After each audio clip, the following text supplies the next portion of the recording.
This is J. Krishnamurti's fourth public talk in Bombay, 1969. This will be the last talk in this place.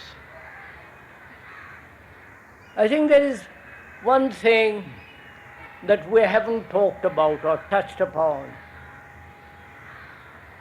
This whole question and the problem connected with it, the quality of the mind that is capable of seeing without distortion. And I think we ought to, if I may point out, to learn through observation, through seeing. Because for most of us, learning is from a book, what other people have said, or having accumulated knowledge, experience, and from there to act. The past, which is knowledge, experience, and these various accumulations of memories, which is all the past, guides our lives, shapes our lives, and breaks up life into the past, the present, and the future.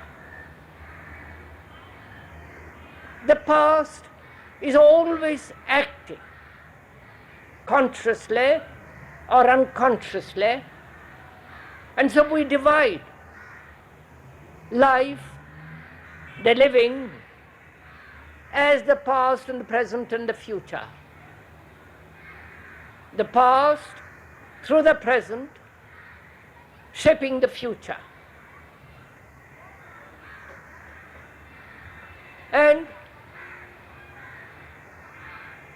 to learn does not mean more accumulation, and therefore strengthening the past, and so dividing life as the past, the present, and the future, and so bring about a contradiction in action.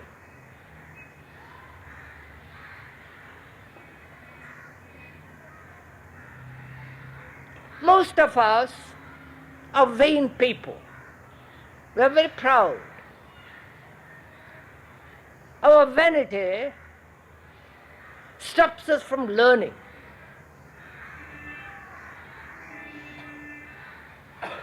To observe vanity in oneself,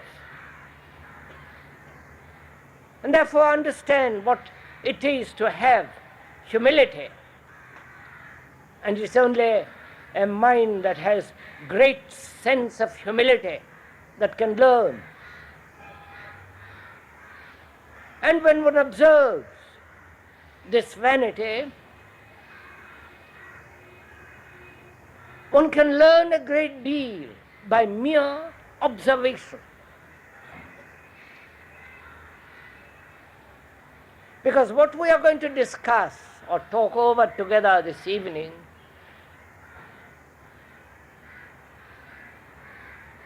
demands a certain quality of mind that is capable of attending, that is capable of close, intimate observation. When one becomes aware or watches one's own vanity, how does one observe that feeling?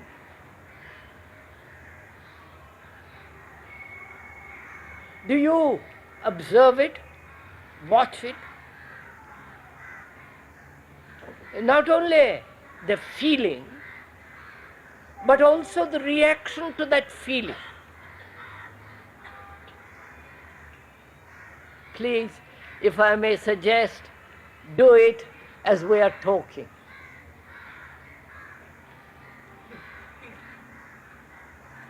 Because as we said, this is not a lecture. Here, there is no authority, though the speaker is sitting unfortunately on a platform. Here, we are learning together, which is really the true meaning of communication. But if you merely hear what the speaker is saying and not relate it actually at the moment, then you will hear a lot of words, remain with your own prejudices and conclusions, and so will not be able to learn. And your conclusions and your prejudices are your vanities or your knowledge. So if you could learn the nature of observation, not how to observe, but actually watch the movement of observation, the movement of seeing. One is aware that one is vain.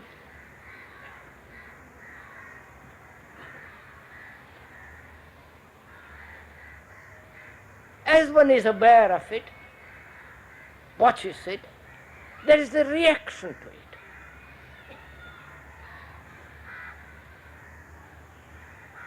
Reaction either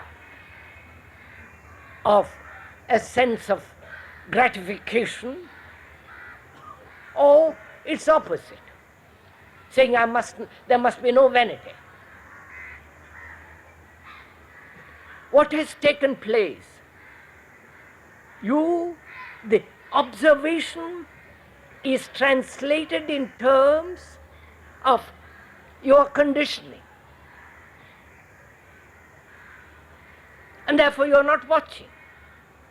You are translating what you are seeing in terms of its opposite or its approval, its condemnation or justification or explanation, which prevents you from watching. Watching not your vanity, but the reaction about the vanity as you watch it. Are you getting it?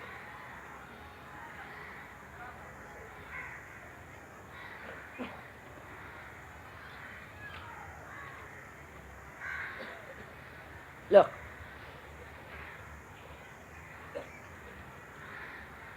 one is vain. One becomes aware of it.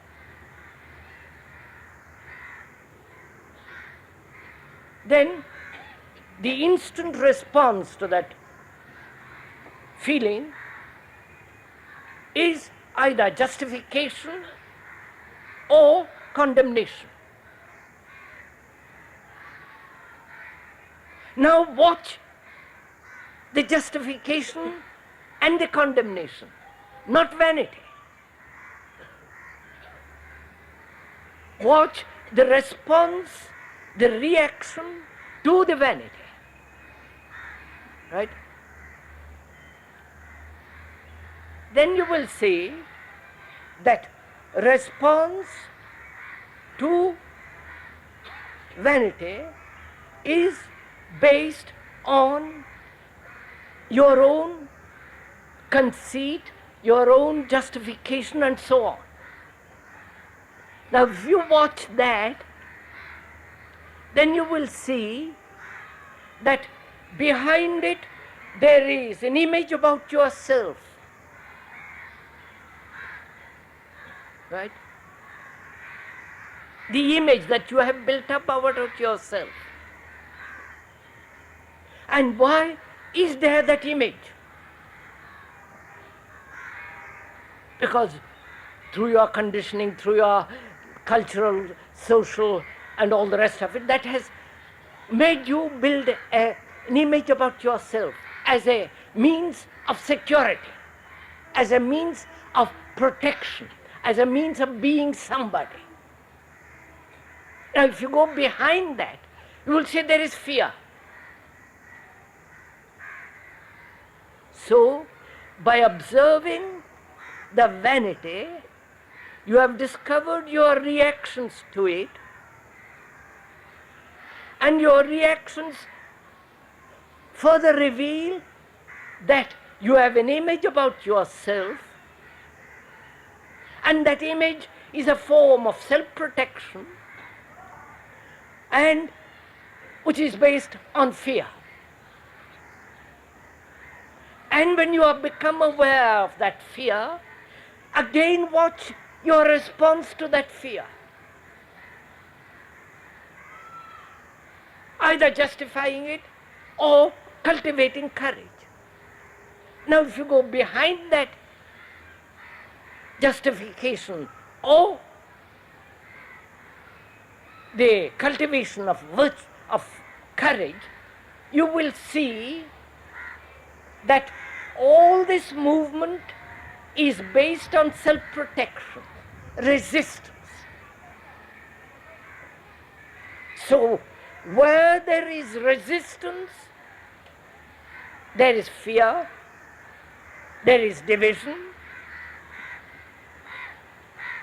there is justification, the image, the vanity. We are meeting each other because this is very important, it seems to me, that we understand this. How to observe not only the tree, the cloud, the ugly streets, the callousness, the brutality outwardly, the beauty of the sunset, and so on, but also to observe all the movement of thought within oneself, step by step, so that observation becomes the most important thing. Not how to observe, but the actual observation. If that is very clear, and I hope it is, then we can go into this question of the conservation of energy and the freedom of energy.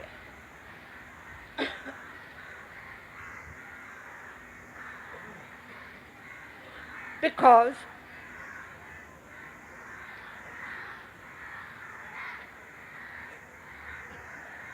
can I use that word, meditation, without you are misinterpreting it?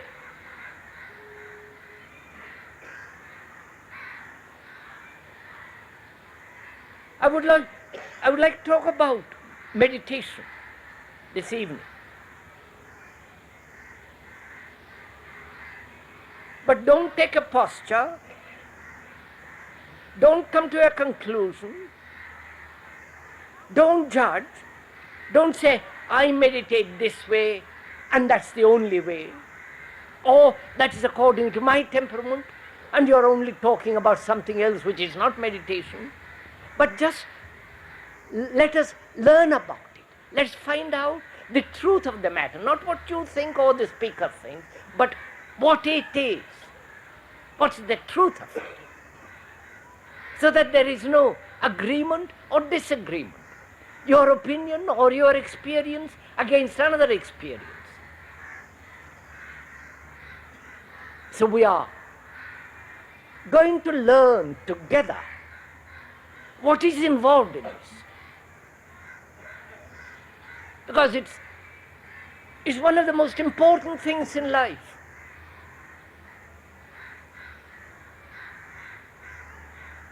Because the quality of the mind that is meditating answers all the problems of our life.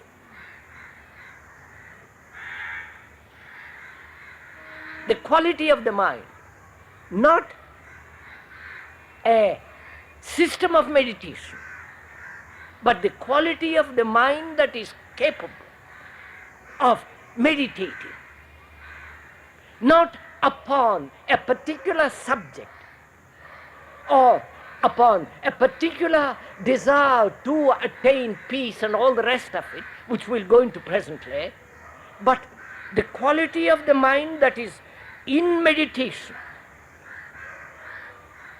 Therefore, meditation is the movement of life, not apart from living, not a part or a segment of life, but the whole process of living is meditation.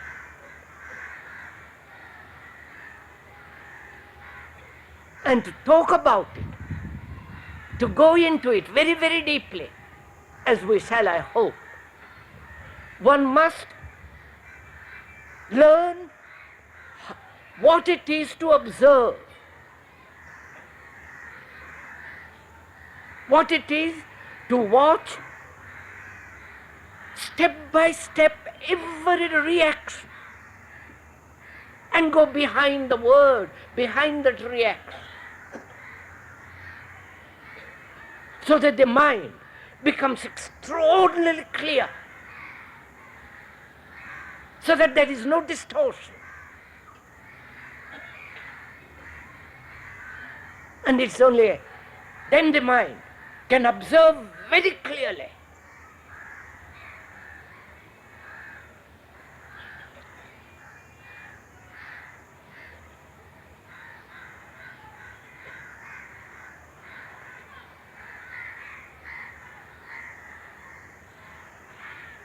First of all, everything that we do as a human being, as human beings, is with energy. To come here, to talk, to listen, to do anything in life demands energy.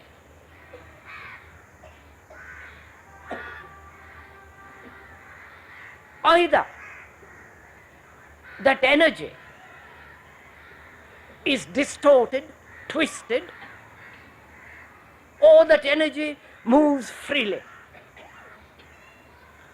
without any effort.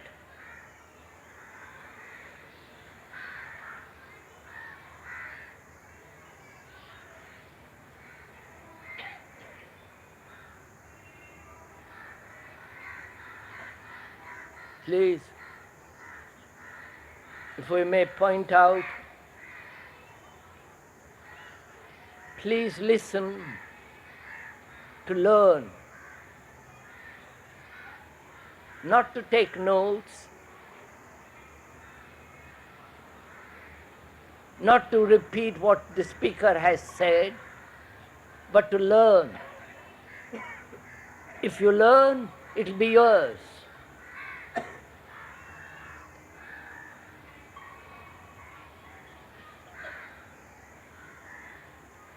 You know, this is one of the most difficult subjects to go into. And you have to pay a great deal of attention.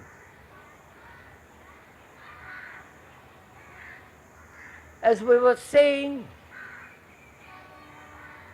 whatever we do demands energy. Energy to talk, to live, to think, to move. Everything demands energy.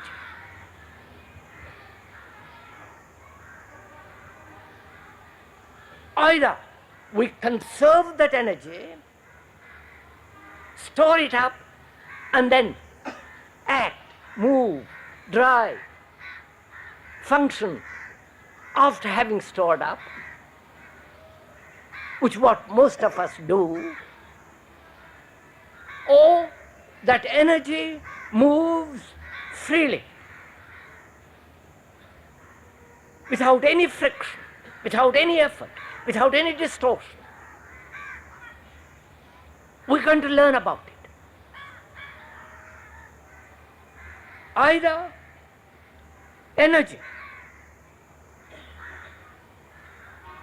can function freely, without any distortion, without any effort, moving constantly, or there is an entity that uses this energy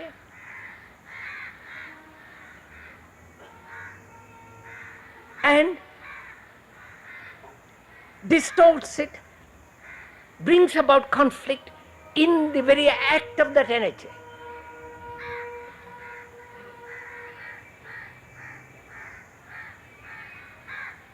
I conserve energy to walk, to think, to talk here. I conserve energy. I've stored it up by not doing too many things all the day. So I have enough energy to talk clearly. That is, an energy has been stored up, conserved, and I'm using that energy now. Who is that entity that is using that energy? Because to conserve means an entity who is gathering.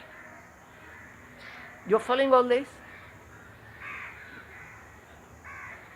Gathering, accumulating, holding. And having gathered, he expresses. He does, he acts. He thinks, he drives a car, whatever it is. So there is always, in this conservation of energy, somebody outside of it who is collecting it. You are getting. So there is the entity that gathers this energy and is going to use it. There are various kinds of energies, but it's always the energy. There is no good energy and bad energy. It's only energy.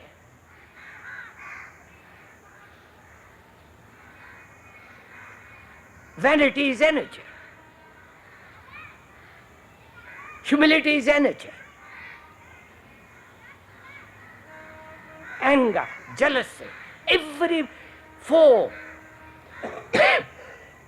And there are many, many forms of energy. But it's always energy.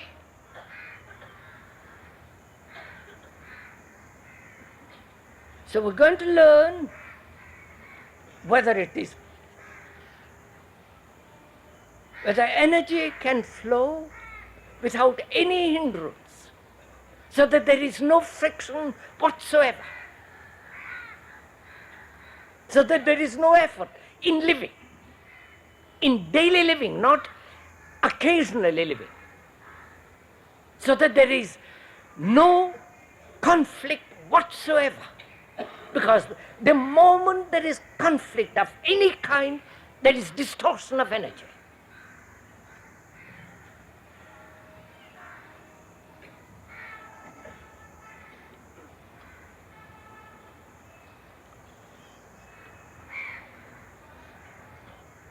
So that these two things involved, the user of the energy and energy.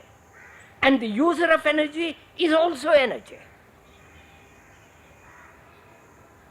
So the user of the energy has divided himself from energy as an observer, as an actor, as a thinker, as an experiencer.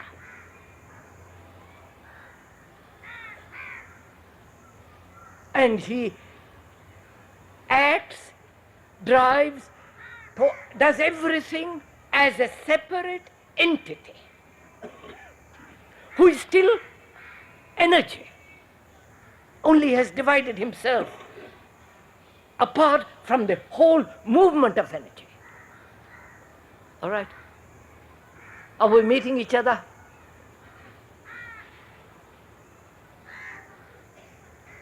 Now, when there is a division of any kind, there must be conflict. The observer watching his vanity, which is he separate from the vanity, which is the space between himself and vanity, the space which is time, this division brings about conflict. He says, I must not be, oh, how nice to, I have gained something. So wherever there is division between the observer and the thing observed, division being separation, space, time, there must inevitably be conflict. And that conflict is a distortion of energy. Watch it in yourself, please. You're not listening to the speaker. The speaker is only putting into words. But you are doing the work. You are actually watching this movement. How this energy has separated itself as the me, the observer, and the thing observed as vanity, as fear. And when there is this division between himself and fear, then there is conflict. How to get rid of fear, what to do about fear, and how it must be suppressed, made, cultivated into courage and all the rest of it. So, as long as there is this division between the observer and the observed, there must be a wastage of energy. And that is the source of all conflict. When I separate myself from my wife, from my community, from my family, this separation will inevitably bring conflict, which you can observe in your own life.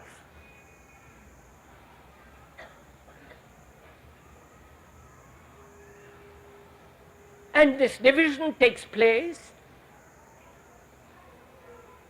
through the whole movement of thought.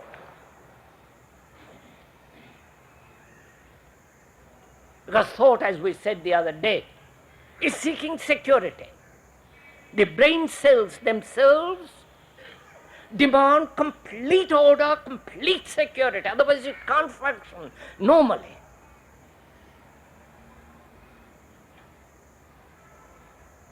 There must be order and complete security for it to survive.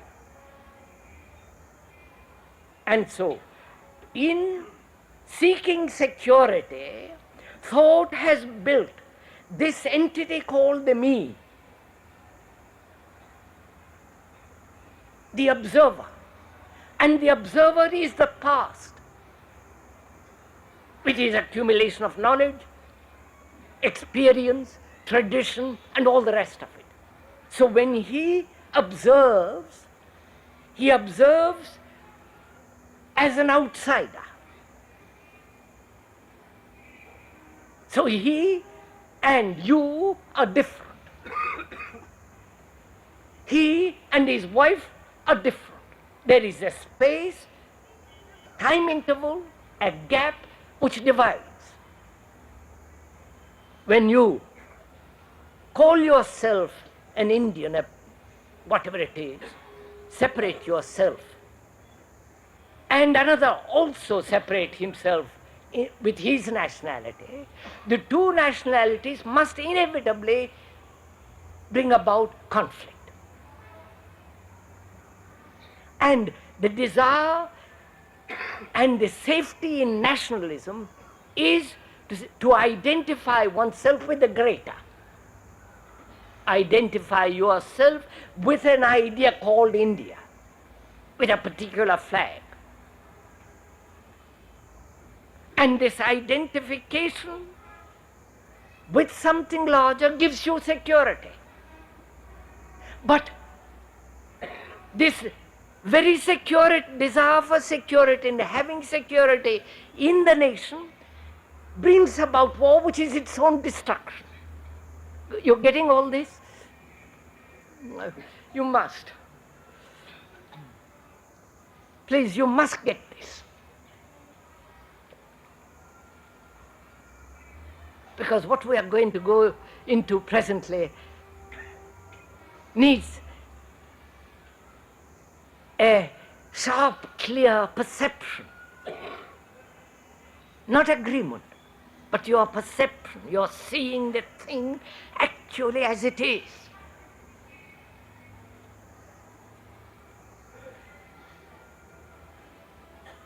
That's one question.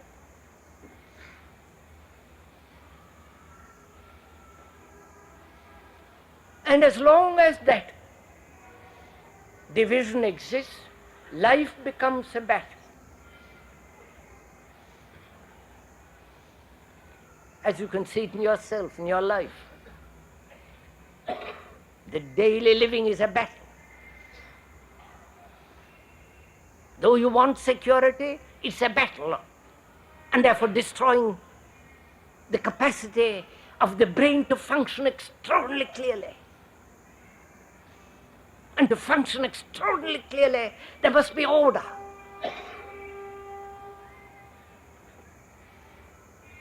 And as we said, order comes naturally when you begin to understand, observe the whole process of disorder. And it is disorder when there is this division. You're getting this? When there is the division between you and the thing you observe in yourself, it brings about conflict, and therefore it is essentially disorder.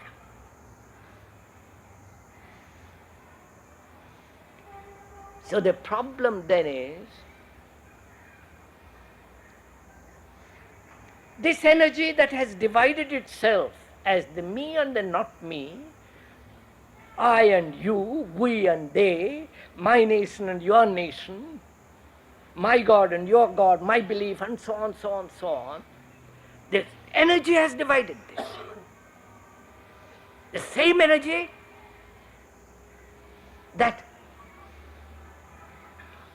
can store up, that becomes a storehouse from which to operate without distortion.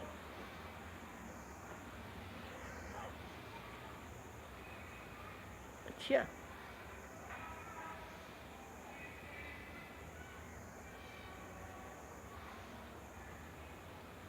Now we're going to find out, learn,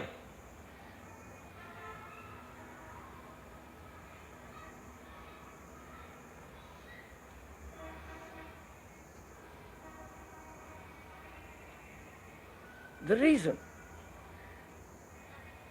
Learn about the reason why thought is always divided.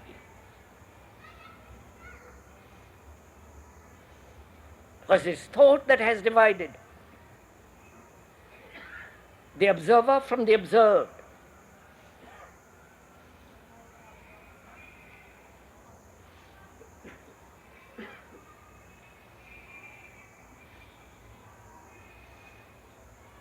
Thought is the result of the past.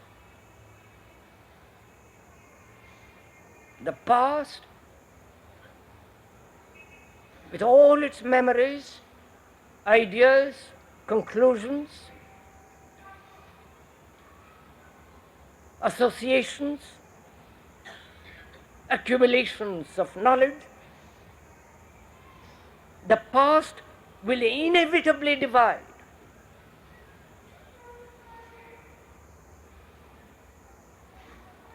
Your tradition, your knowledge, your book learning, when you say there is God or there is no God, the state is the only thing, or whatever you will say, is all the result of your conditioning in the culture in which you are born. The mind, the brain cells have existed. Right? So thought is responsible for this division. Thought being the past. There is no free thought. There is no new thought.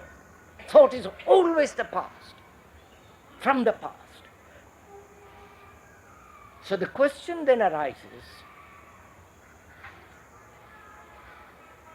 can this past be put aside? Which is, can thought function where it is necessary, absolutely, logically, reasonably, sanely, healthily, wholly, objectively, without any distortion, as it does when you are dealing with technological things, when you are dealing with electronics and so on, so on. Thought functions there very clearly. Now, can thought function without dividing? You're following? As the me and the not me. And when you put that question is wrong. Right? Because thought cannot. Its very structure and nature is to divide. So, thought must become completely quiet, immovable. Movable when it is demanded. Technologically, when you have to go to the office, when you have to function efficiently, if you do efficiently at all, I doubt, in the office, then you have to. Thought must be fully active. It must move, it must have vitality, clarity. But when you are observing the whole phenomena of living, all the movement of jealousy, anger, despair, contempt, anxiety, guilt, ambition, watching it. When thought interferes with it, there is a distortion. So, can thought be absolutely without movement and move when demanded? Right? You're following, we're learning together? Are we? Don't be, I'm sorry if you don't. We'll go on.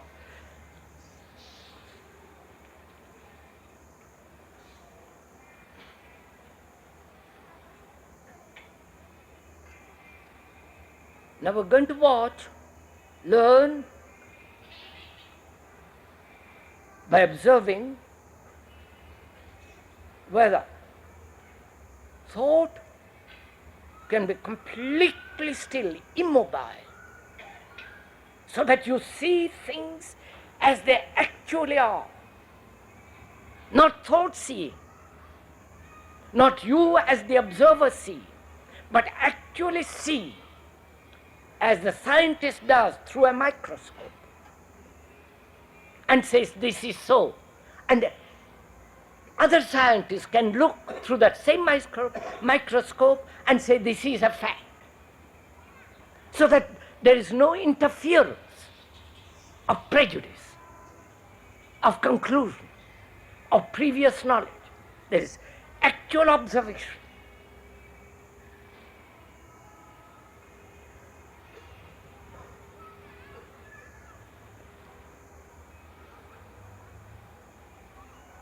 Now this observation is meditation. And nothing else is meditation.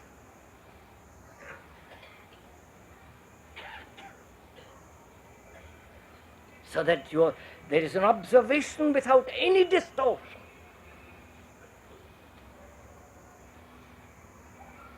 And to observe, there must be complete immobility of thought.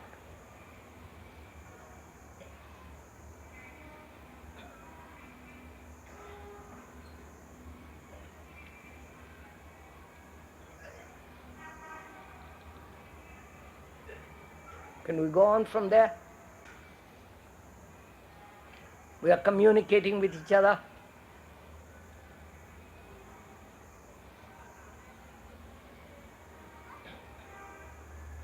So,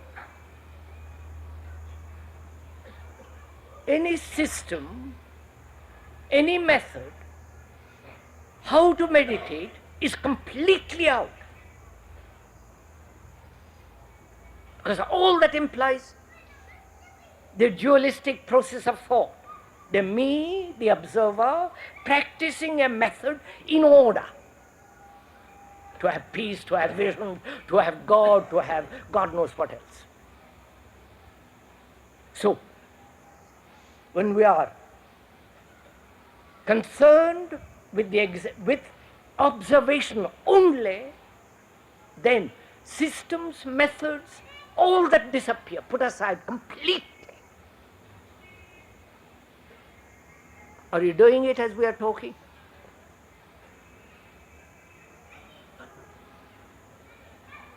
Because you yourself see actually that when you practice any method, trying to be aware and forcing yourself to be aware, practicing awareness, becoming attentive, watching, there is always the observer and the observed. And so you say, by doing that, I will gradually learn to make the observer disappear, which is sheer nonsense. So, when you are watching, the whole structure of thought, the question of how to meditate disappears entirely. There is only observation, and that observation is meditation. Therefore, the meditator is the meditation.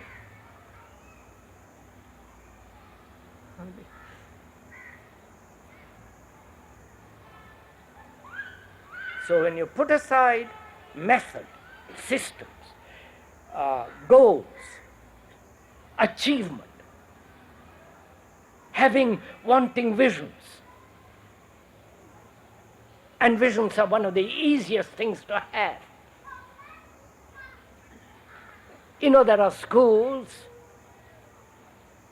of meditation which say, think that you're sitting on a cloud or floating down a river as a leaf does. And gradually, by thinking about it, watching it, you merge yourself, you disappear. Or there are those schools of meditation, and there are so many of them, we don't have to take all of them because there's no time, who say repeat certain words, Sanskrit words, and the very sound of that word will bring about quietness, bring about an extraordinary experience. Now, have you ever listened to a note of music? Have you ever listened to a note of a bird? If you have, listen to it. It produces in you a certain movement. You can ride on that movement. The movement carries in you the tonality, the sound itself brings about a certain quality, certain feeling of great sensation, of aloofness and all the rest of it. But that's not meditation. That doesn't bring about a transformation of your heart and mind. We are concerned with the mutation of the mind and the heart, mutation of the brain cells themselves. So we must find out, learn, learn the immobility of thought and therefore brain cells themselves, to react as one must, but also to have this complete immobility, silence, stillness.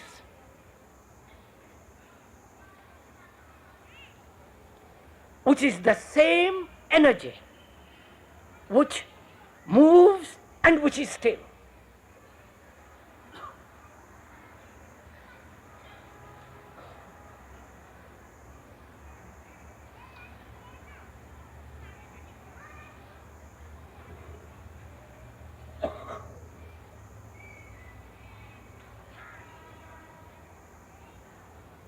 You know,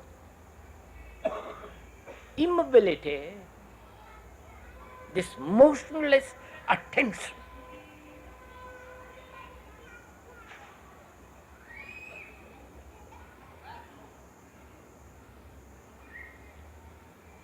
is not energy, is not energy, is not quiet.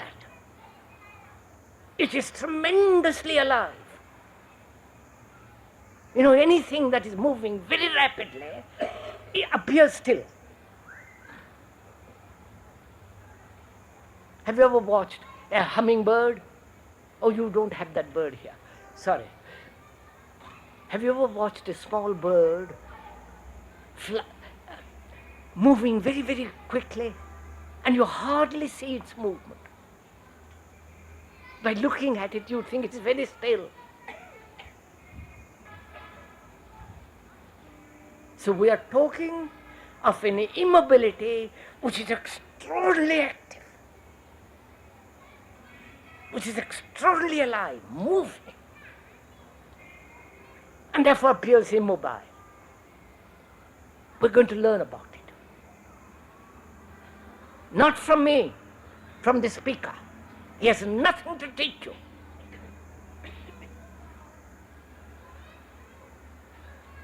Because he has no authority. Therefore, the disciple and the teacher disappear altogether. See what happens to you when you are free of the teacher and the disciple attitude. You are a free man to look. And therefore learn. Great burden is taken away from you. When you can observe and learn, then you don't want a book, a guru, a leader, a system, nothing.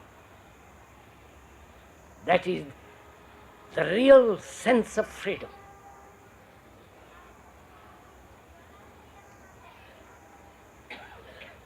As we were saying, order, which is virtue, because order means virtue. Virtue means clarity. Can only come about by understanding disorder. And disorder is, as we said, the division between the observer and the observed.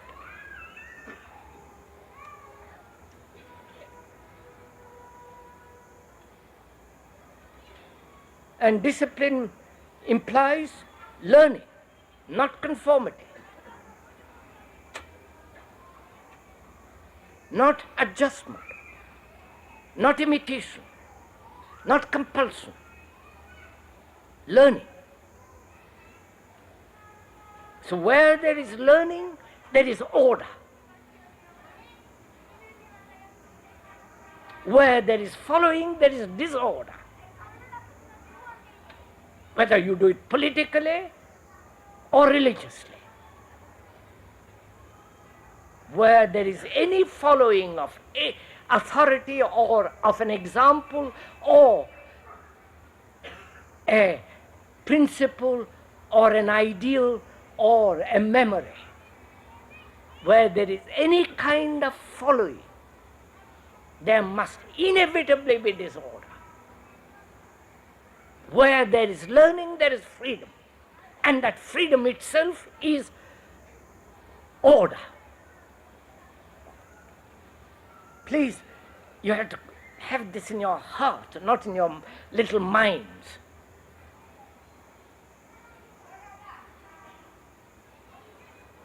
And the question comes from that, from all this, how is this to happen? How is the mind being the brain, the nervous organism, the whole thing, the body, psychosomatic, the whole thing, how is it to become completely still?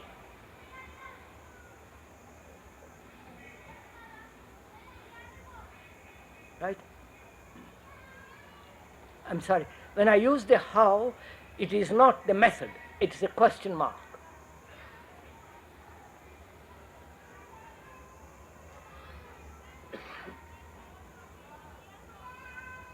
Can the body, the organism, be completely still?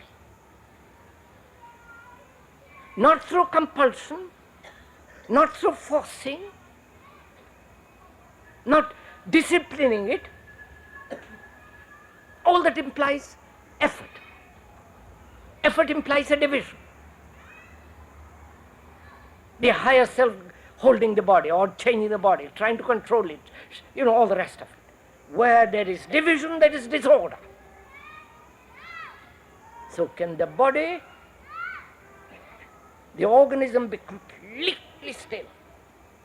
Because if the organism isn't still, the brain cells are not still. Right?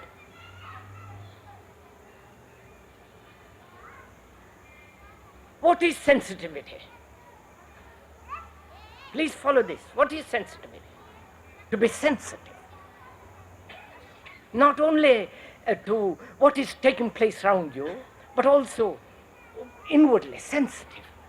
To have great feeling, subtlety, touch, refinement, quickness. So, sensitivity implies that the body must become extraordinarily sensitive.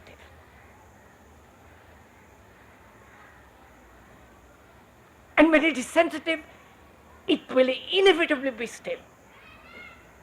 Because the moment anything is very subtle, refined, clear, strong, it has no need to move.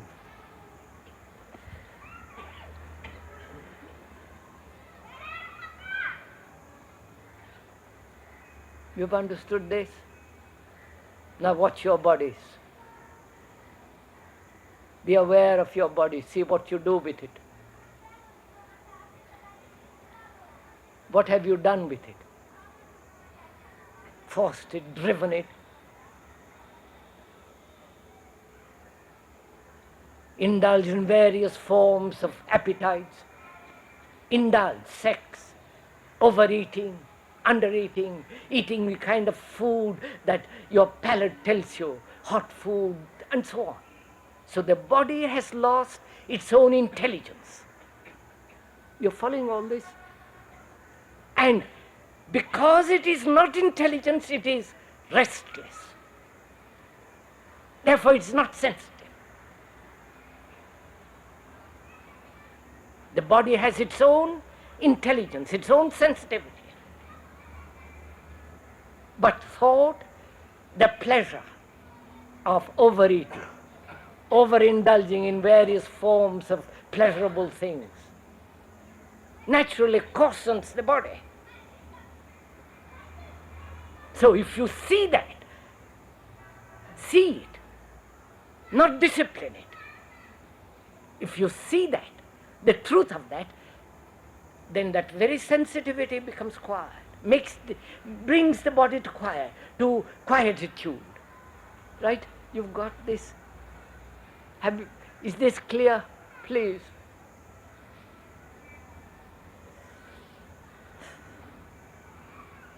Which means it may be a revolution in your eating. And you are not willing to give up anything. You want truth, God, love, everything as you are. I'm afraid can't be had. So the body, being intelligent of its own accord without the interference of pleasure,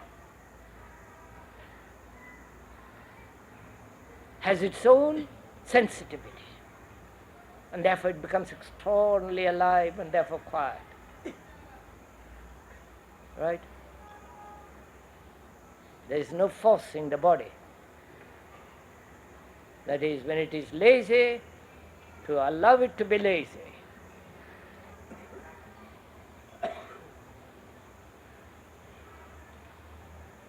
You know, laziness is a marvelous thing.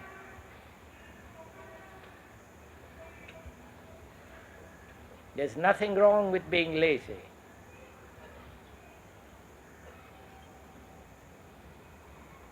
But you can make the body lazy by going to bed very late.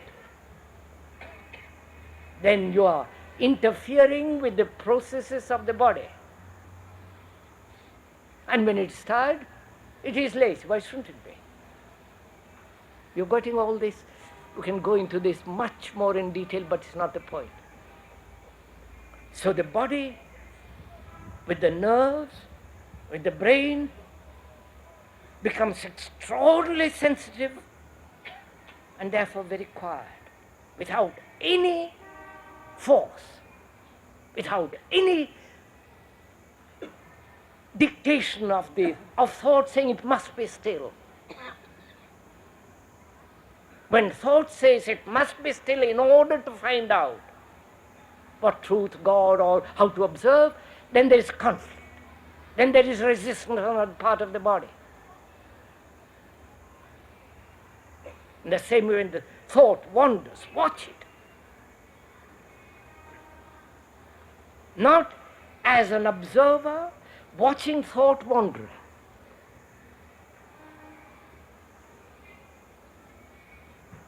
But thought wandering. You understand? This is really important. Please follow this little bit. Most people's thoughts wander.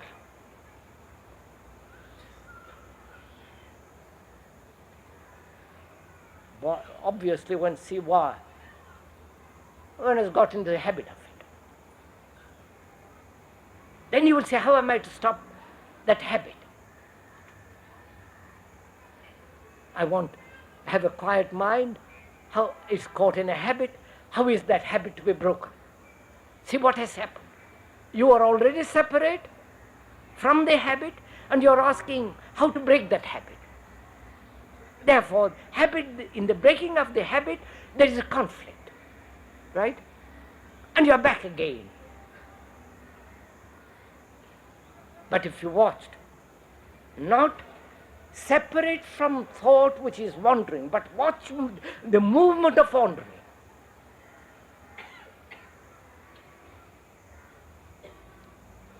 because you are the movement of that wandering.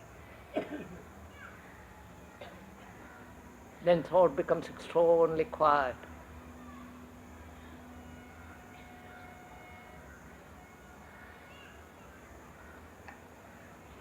So, you have then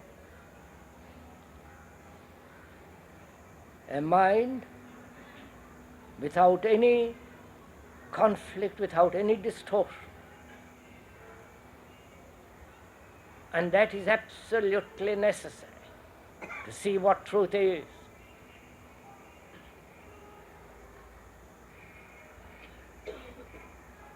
The description of what truth is not the truth. The description or the image of what you consider God is not God. You have built the image of God out of your fear,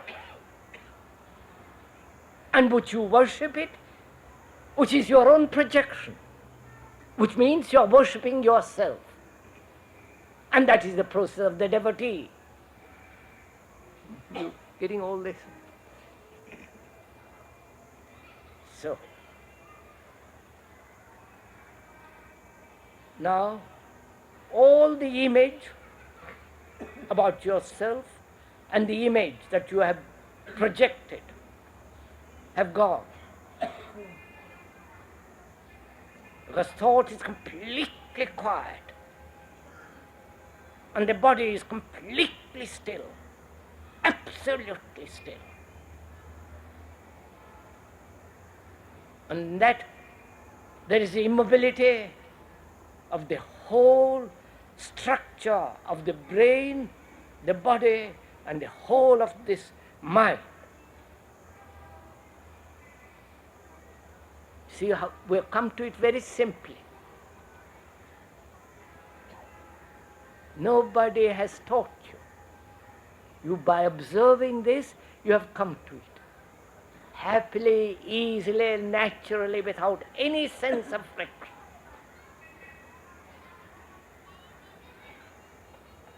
Such a mind, not having any distortion, therefore is an innocent mind.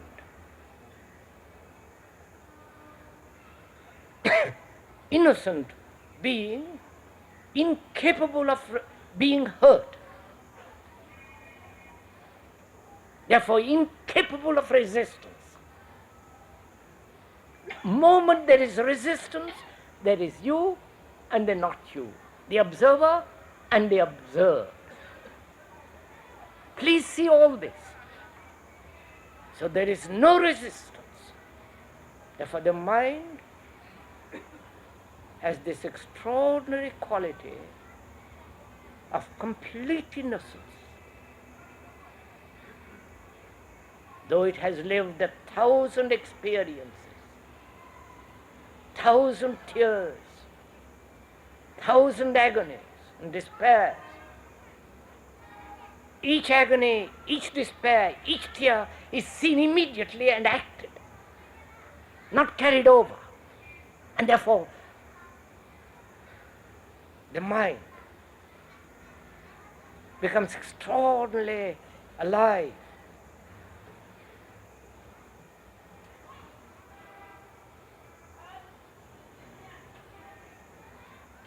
Such a mind, working in the office, living at home, getting into a bus, traveling, such a mind is always there, working, watching. So meditation is the whole movement of life. Not for a few hours and then go and be a brutal man. It's the whole living.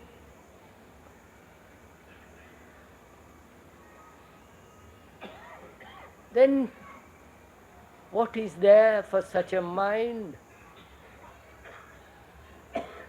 to observe, to seek?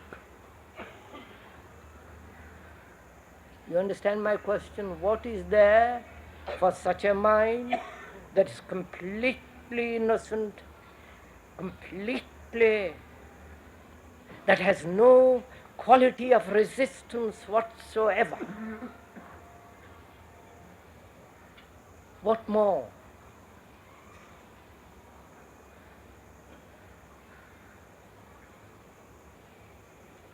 One invariably asks that question, what more?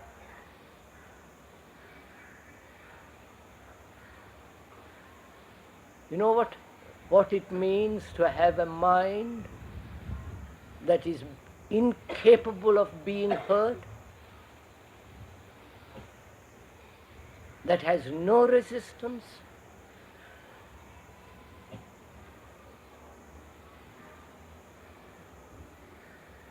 Learn about it and you will find out. Then such a mind is not seeking.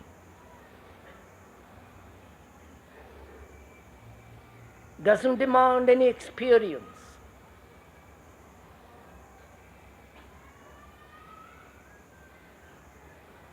Because there is no experience for a mind of that kind. Because experience being a challenge. Challenge and response. A mind that is extraordinarily alive, like to itself, doesn't need a challenge. It's only the person that is asleep that needs a challenge.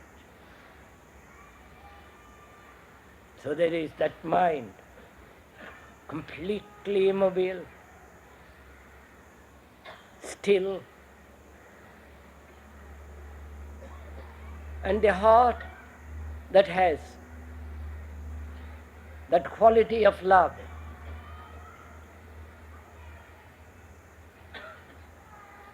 It's only then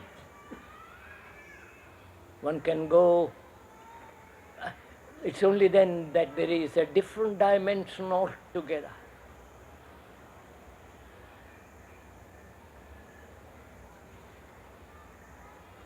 A totally different something. So one has to begin not there, begin at the beginning. And when you know how to begin at the beginning, the other is already there.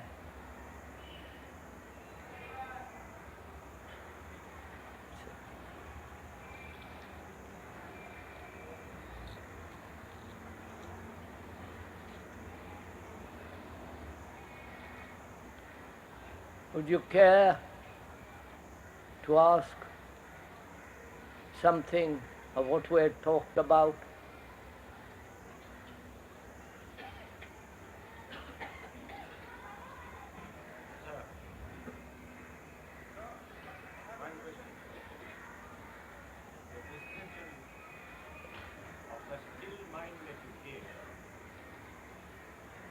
It looks as if it is fullness, or is there complete totality of emptiness?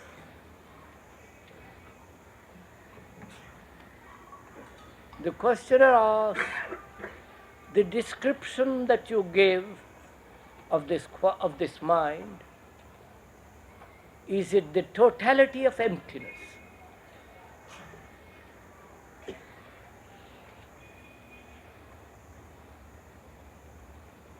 That which is empty can be filled.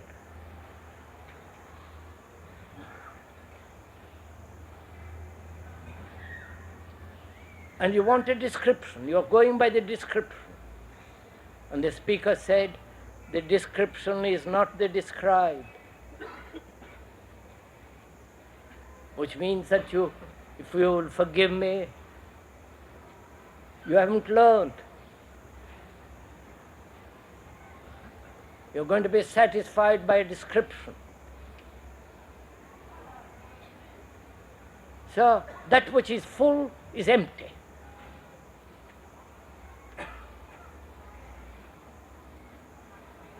You don't see. One question. I could understand one thing. As I was made to understand earlier, that the thought itself is the observer. I mean, it is, mind is one and thought is one, and the observer is the same thought. How can we observe the same thought? And how can we have two different things, the observer and the thought? I couldn't really get the right thing.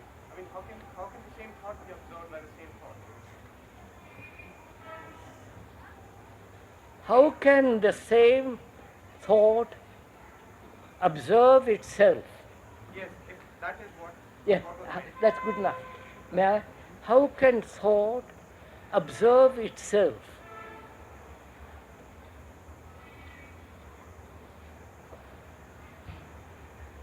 Look, sir, when you watch that palm tree, when you look at it, do look at it.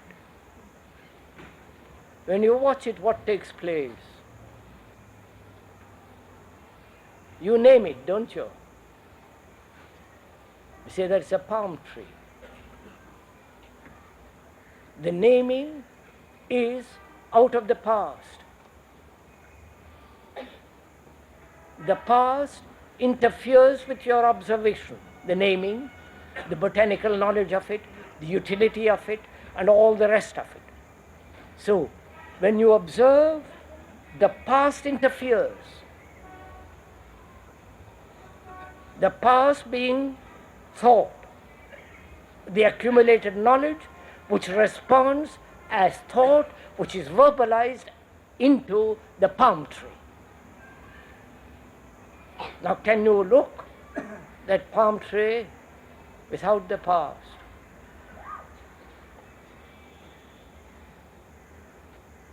So that the observer is not there. Then what takes place? The space and time interval disappears. Therefore, you are extraordinary, you see the beauty of it, the color of it, the shape of it, the fullness of it. It is something that you have never seen before in your life.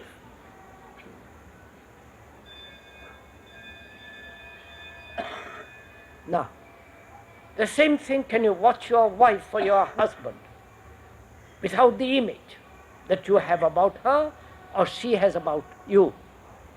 Can you watch it? Can you watch her or him without the image? Then what takes place? The wife or the husband or the girl or the boy is something entirely different. You look with fresh eyes, with innocent eyes. Now you say, can thought observe itself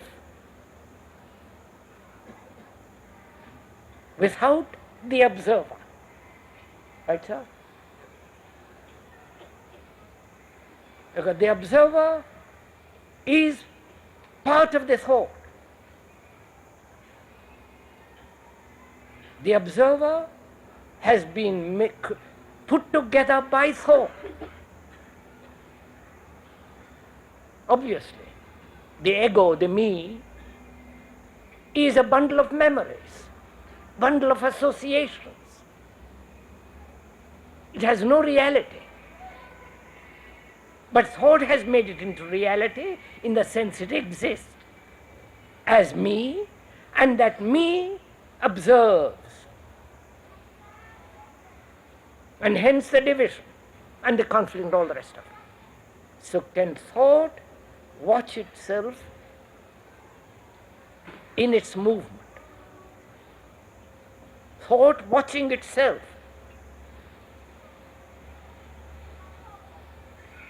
Do it, sir, do it.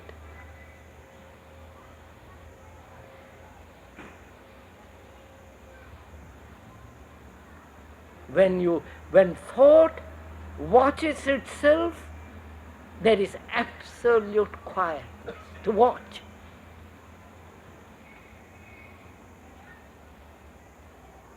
There is attention to watch.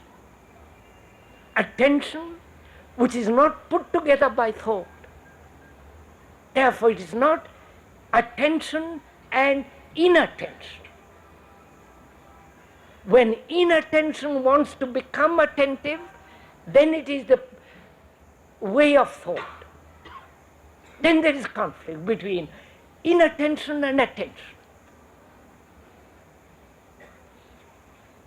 But to observe thought without the thinker, thought watching itself, the mind that is watching becomes so clear, moves, watching. And you can see for yourself the thought can watch itself. If we do not think of the past, won't our memory get weaker? And if we do not think of the pros and cons of our day-to-day problems, we will not lose our smartness and our efficiency in work.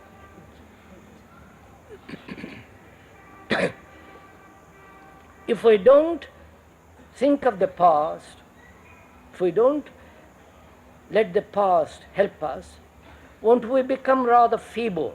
Won't we lose our smartness? I don't know what you mean by smartness. You mean your cleverness. If we don't think of the past, won't we lose our memory? And If you don't speak of the past, lose our past, won't we lose our memory? So you haven't listened what we have said. How can you lose the past? You are not amnesia, or you don't become suddenly lose your memory. You can't. You may pretend, but it's there. Unless you have an amnesia state. You can't lose it. What has happened is we use the past as the me uses the past to protect itself.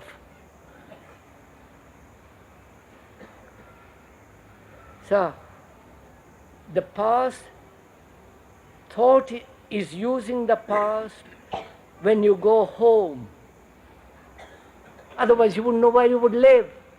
You would know what your name is. But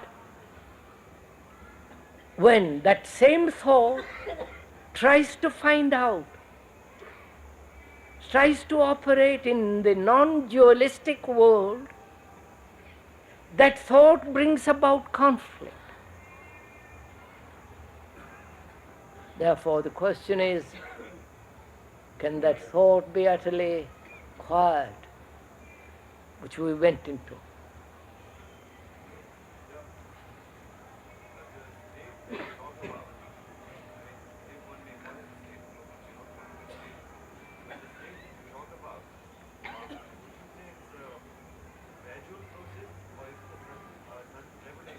Right. If it is a revelation, if it is a sudden revolution, then isn't it a mystic? Yes, sir. Yes, sir. Yes. Gradual Yes, I understand. method is that? Yes. The state, or that, whatever that is it does it come about gradually? If it happens suddenly, it's a revelation. Therefore, it's mystical. Therefore, it might be misleading. Therefore, unreal. Right? Right, sir? Therefore, not practical. Right? All this is implied. Not practical, mystical, something romantic, something fanciful that has no value. And if it is gradual, it means time. So what is it? Lord, what is time, sir? When you say gradual, what do you mean by that word gradual? A process, step by step, evolve, grow, proceed, progress, step forward. All that implies gradualness, which is time, right? And you have used time. Time, you say, well, I'll be better tomorrow. I will understand tomorrow. Right? So, the verb to be involves time. And we are conditioned by that verb to be. I have been, I will be, I shall be. I'll be better next life or next minute. So, the idea of time is gradual process. I will understand, I will attain enlightenment, God, truth, or what, gradually. Do you understand anything gradually?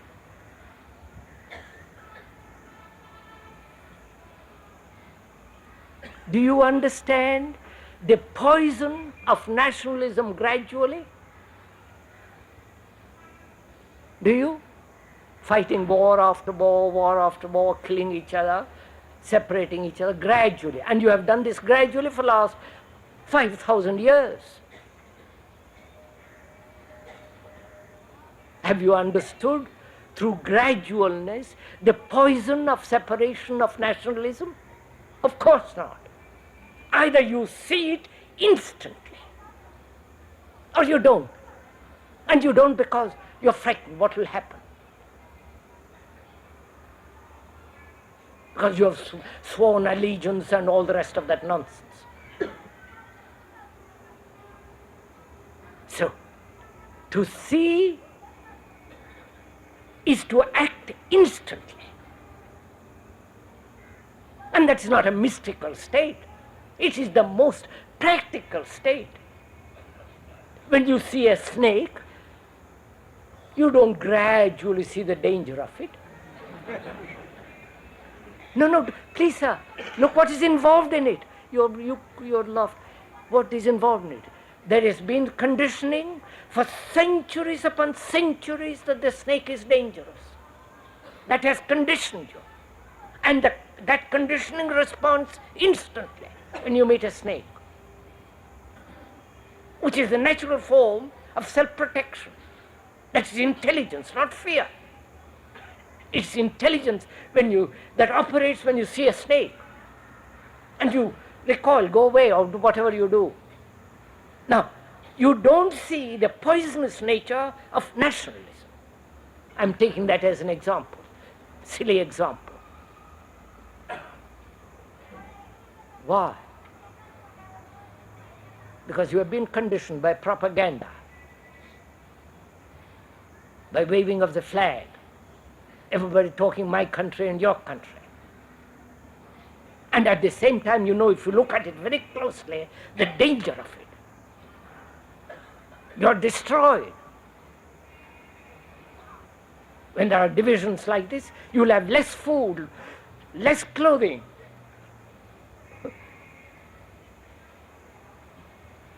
There is only one solution, that is unity of mankind. One government, one way of computers will organize this, not these politicians. So you see and therefore act instantly.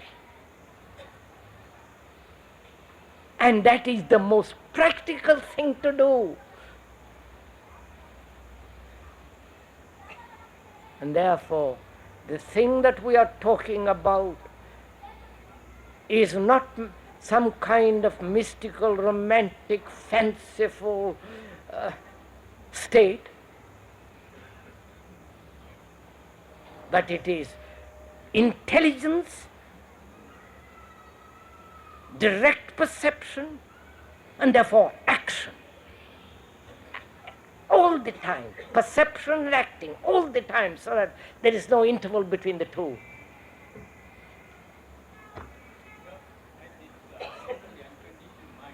Oh no, not now, sir. Look, sir, may I ask one question of you? You have listened for 4 talks here. Find out for yourself when you go home or you're going home the way of learning. Not what you have learnt by attending these talks, not what you have learnt, but learning. Whether the mind and the heart are learning, moving, living.